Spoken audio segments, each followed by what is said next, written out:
Maranc erősítőket nem hallottam mostanában, leginkább régebbi Maranc CD játszóknak a hangja él az emlékezetemben. Azonban ami furdalta az oldalamat már egy ideje, az a Marancnak a 6000-es erősítő sorozata. Félszemmel mindig figyeltem, hogy ennek a sorozatnak a tagjairól mindig jókat írnak, folyamatosan dicsérik, masszívan, hosszú évek óta a legjobbak között szerepelnek a kategóriában. Úgyhogy kíváncsi voltam, és adódott a lehetőség, hogy a sorozatból az aktuális modellt kipróbáljam, és kiderítsem, hogy érdemes-e arra, hogy képernyőre kerüljön, és beszámoljak róla, megosszam veletek, ha valami igazán jóba futottam volna bele.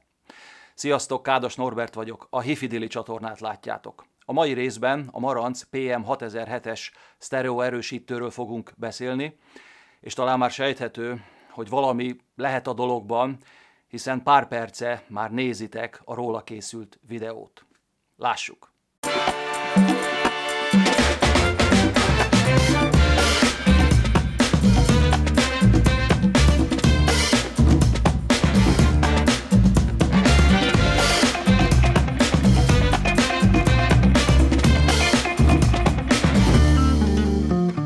A Maranc márka szerintem legtöbb ember számára, és nem csak a hifisták körében, már ismerős névként cseng. Hiszen egy nagymúltú, méltán elismert hifi gyártóról van szó. Érdekes, hogy nálam például a Maranc név az említett CD játszóik kapcsán fixálódott, tehát ha Maranc, akkor CD játszó. Persze ez csak én vagyok, mert ha visszaemlékezünk, Saul Maranc, a cégalapító annak idején az 1940-es években New Yorkban erősítők gyártásával kezdte a karrierjét. Ugye az anekdóta szerint nem volt megelégedve az otthoni zenehallgatás minőségével, ezért levonult a garázsba, és elkezdett olyan erősítőket megalkotni, amelyeknek a zenei reprodukciója már megfelelt a saját ízlésének is. Erőfeszítései sikeresek voltak ez ügyben, mert nem sokkal később, 1953-ban megalapította a Maranc céget. Aztán, ha egy bolt beindul, akkor nincs megállás. Talán a 60-as, 70-es évek volt az aranykorszak a Maranc életében. Számos referencia értékű hifi készülék született ekkor a cég műhelyében. Aztán a 70-es évek végétől egy új fejezet nyílt a Maranc történetében, Ken Ishiwata japán főmérnök érkeztével, és az új digitális technológia, a compact disk, a CD megjelenésével. Ken Ishiwata egy legendás, ikonikus alakja volt a hifi világnak, egy elkötelezett zenerajongó és egy zseniális fejlesztőmérnök egy személyben, akinek a munkássága később óriási hatással volt a Maranc készülékek tervezésében. Gondoljunk csak az ő monogramjával, a KI-vel, vagy a SE Special Edition megjelöléssel gyártásba került termékeikre a 2000-es évektől. Mely 2000-es években aztán a Maranc teljes egészében japán kézbe került, és olyan sikeres szériák indultak el, mint például a 6000-es sorozat, melyből mai tesztalanyunk is származik. A Maranc PM6007-es a belépőszintet képviseli az erősítők között a Marancnál, és ha jól számolom, immáron a 6. generáció a sorban. Körülbelül 2 éve jelent meg a piacon, és mintegy 260 000 forint környékén kapható jelenleg. A PM6007-es egy toroid transformátorral ellátott AB osztályú erősítő, 2x45 wattot tud 8 ohmon, amit nálam ezen a 20 négyzetméteren tökéletesen elégnek bizonyult.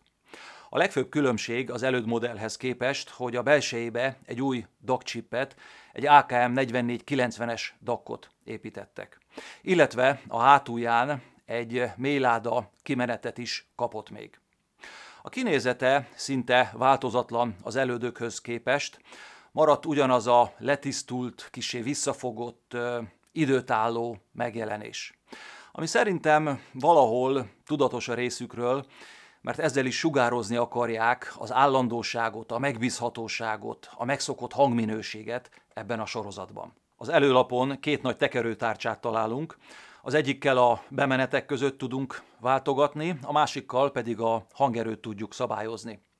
Ez a hangerő gomb nekem nagyon tetszett, elképesztően finoman működik, precízen, szinte millimétereket állítva lehet belőni a kívánt hangerőt. Aztán van még hangszín és balanszszabályzó, amelyek kikapcsolhatóak. A hangfalak közti választást is itt tudjuk eszközölni, mivel összesen 2 pár hangfal köthető az erősítőre. De itt van még a DAC-hoz rendelt szűrőkapcsoló, ahol 2 szűrőállás között tudunk választani. Illetve egy 6.3-as jack fejhallgató csatlakozási lehetőség is rendelkezésünkre áll. Itt hadd jegyezzem meg, hogy talán sokan mondhatnák, hogy hangszínszabályzó gombok. A mostani új erősítőkön már nincsenek ilyenek. A vaskalapos hifisták meg egyenesen óckodnak tőle, ugye? Az csak ronthat a hangminőségem. Én úgy vagyok ezekkel, hogy ha van, akkor örülök. Ha nincs, akkor nem leszek szomorú. Ugyanis némi mozgásteret biztosít számunkra az otthoni hangzás alakításában. Ne felejtsük el, hogy minden a szobánkkal, a hallgatói helységgel kezdődik. Minden szoba máshogy szól. És sajnos napjaink egyre fejlettebb room correction, szoba korrekciós szoftvereit még nem csomagolják be automatikusan együtt a dobozba az adott erősítőnkkel, hangforrásunkkal. Ezért ha van ilyen, akkor szerintem ne habozzunk használni, kis mértékben is, de tudunk korrigálni szobánk hangzásán. Az én Audiolab erősítőmön például hangszínszabályzó nincsen, de balanszszabályzó van. És ez nagyon jól jön, mert itt az én szobámban a rendszerem hangja egy kicsit elhúz baloldalra, a sarokban álló hangfal felé. Na most a balanszon egy lépcsőfokot állítottam, és a sztereó hangkép gyönyörűen visszakerült a helyére, középre. Persze, ha neked nincs ilyen problémád, nem érdekel, vagy nem szeretnéd használni, akkor nagyon egyszerűen a Source Direct gomb segítségével kiiktathatod ezen hangszínszabályzók áramköreit a zene útjából. Ha egy pillantást vetünk még erősítőnk hátoldalára, akkor itt a csatlakozási lehetőségek széles tárháza vár minket. Ugyan USB és Bluetooth kapcsolat nincsen, de digitális bemenetekből 3 is van, egy koaxiális és 2 optikai bemenettel gazdálkodhatunk. Ahogy emlegettem, összesen 2 hangfalpárat tudunk rákötni az erősítőnkre, és szerintem sokak örömére most már egy mélynyomó kimenet is a rendelkezésünkre áll. Innentől kezdve lássuk is, jobban mondva halljuk a medvét, avagy a Marantz PM6007-es tulajdonképpen hogy szól? Jól szól?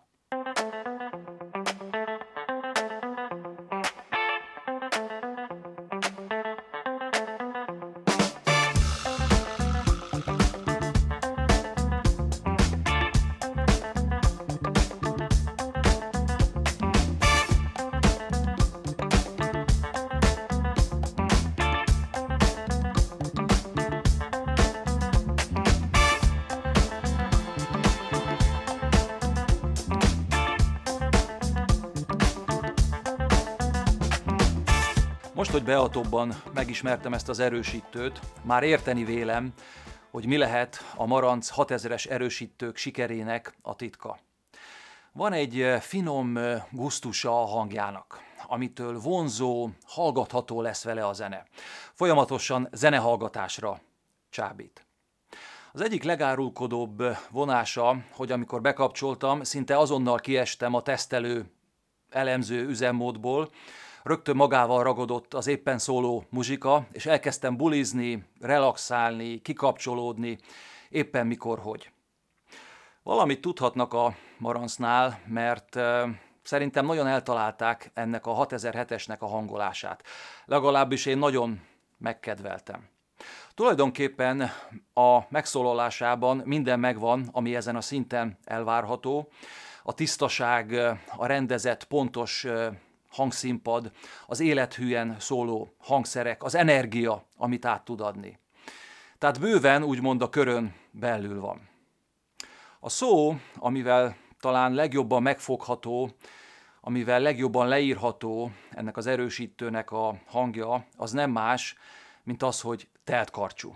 Kiváló arányokkal rendelkezik, de ehhez van egy teste, egy tömege, amitől minden zenei tartalom érzékivé, tapinthatóvá válik. De itt van a csavar a dologban, hogy ezt úgy oldották meg, hogy nem válik túlsúlyossá a mélytartomány. Az erőteljes basszusok nem dominálnak le minden mást. Nem indul el mélyről egy maszkoló effektus, ami aztán ráfolyik a többi frekvenciatartományra, ezáltal létrehozva egy meleg, biztonságra hajazó, krémes, csokoládés hangzást. Nem. Hála Isten, a PM6007-esnél nem estek át a ló túlsó oldalára, mindvégig kiegyensúlyozott, arányos marad az összkép. De mi a lényeg, hogy ehhez van egy nagyon jó fajta fizikuma, ahogy előadja magát. Például, amikor Steve Smith dobostól a Drum Stop No Good című dalt hallgattam vele, ami úgy kezdődik, hogy a dobos lazán elkezd játszani egy pergődobon. Aztán társul egy basszgitár egy-két pendítés erejéig. De hogy a basszusgitár húrja megpendül, szinte berobban a csendbe. Gazdag, vastag tónusossággal, és itt nem a hangerőről beszélek. Szó szerint jóleső érzés volt, amikor itt hátul a kis tarkódon érzed, hogy ez jó lesz. De ahol végleg megérkeztem ebben a történetben, az a Karib-tenger kalózai című filmnek a zenéje volt. Maga a film különösebben nem hatott meg, én olyan kosztümös, kardozós filmeken nőttem föl, mint a Fekete tulipán, a Pupos, a dönövervágás, úgyhogy én itt valahol leragadtam, de a filmnek a zenéje az bejön. Pontosabban a He's a Pirate című ismert betétdal, amit már többféle variációban hallottam, kis hangfalon, nagy hangfalon, házi mozi rendszerben. Ez a tétel nálam akkor működik, amikor a grandiózussága, a premier plán hatása átjön a zenének. Amikor a vonósok hada az üsdobokkal együtt elkezd dübörögni, hogy feláll a szőr a hátamon. A PM6007-essel egy az egyben működött a dolog, gyönyörűen hozta ennek a zenekari műnek a tömegességét, a sodró lendületét. Aztán az erősítőben lévő DAC hangja egy kisebb fajta meglepetést okozott számomra. Ugye ez csak egy beépített DAC, egy belépőszintű erősítőben.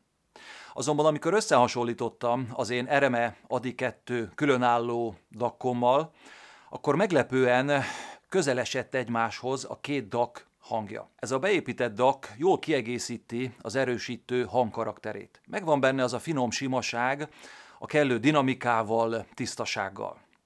Ázsárónak az Accentuate the Positive című albumáról a Scacciabuti nótája egy pulzáló, lendületes zene. Ráadásul Ázsáró hangja, énekmódja még plusz hozzátesz a zene tempójához.